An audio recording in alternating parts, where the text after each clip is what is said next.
Our guest on TheInformer has been named in the Knowledge Nation 100 as Australia's chief evangelist for big data and the Internet of Things.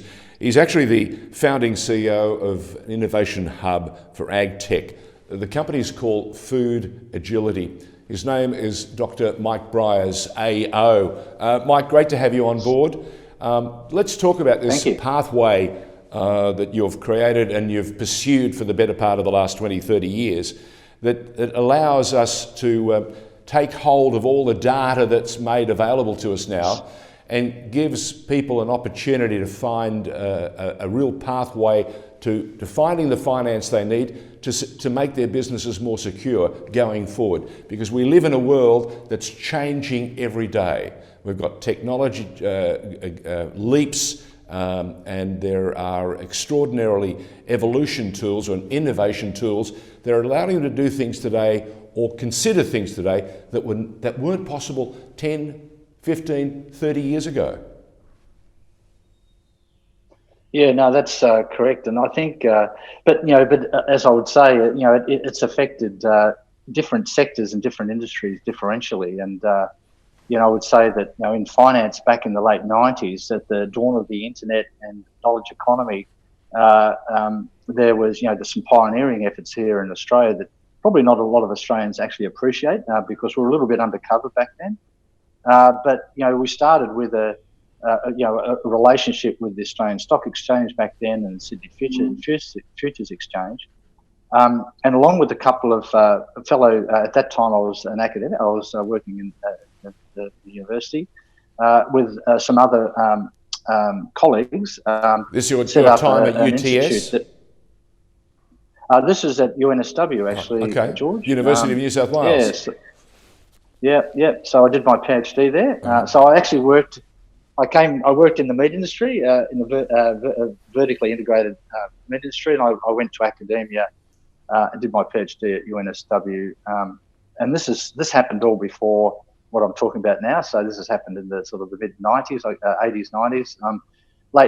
We're talking late 90s, where we established this institute to effectively collect, in partnership with the ASX and the then SF, Sydney Futures Exchange, and the Australian Financial Markets Association, which then was the peak body for the over-the-counter markets, the big investment commercial banking.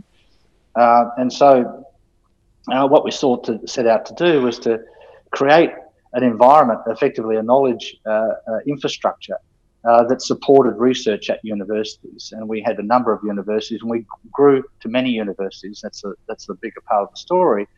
But what we evolved there was a sort of an understanding that at that time, researchers were pretty much the only people, we now call them data scientists, by the way, but back then researchers were interested in historical data, and we had this partnership where we were introducing researchers and their students, their PhD students, to industry partners like the ASX, and they would take that data and they would do studies that would help, for example, understand what a change in market regulation or market rule would make, whether it was a tick size or whether it was, in the case of the Sydney Futures Exchange, we did the work that sat behind and provided evidence for them, gave their board confidence to move from a floor trading system to an online market. So you were using that information to help them model the future? Is that where future pathways? Is that what you're talking about?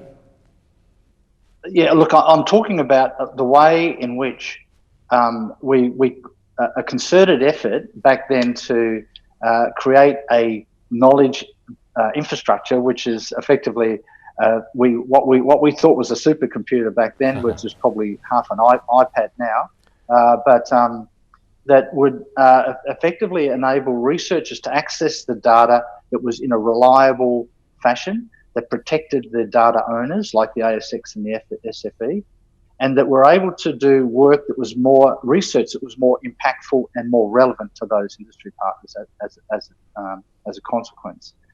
And what we found there is that because the research was going on, we cleaned that data we had, and because the academics were interested in historical data, they were the data was cleaner, in fact, than the ASX's data itself.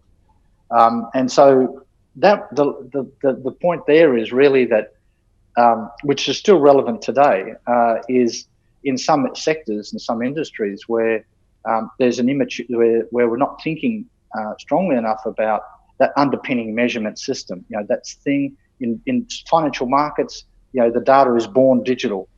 On farm, we have to make that digital. We have to have a device, a sensor, a satellite, a robot, a drone, or whatever to measure whatever it is, that characteristic in the environment, to make that available for analytics and therefore for prediction or for analysis.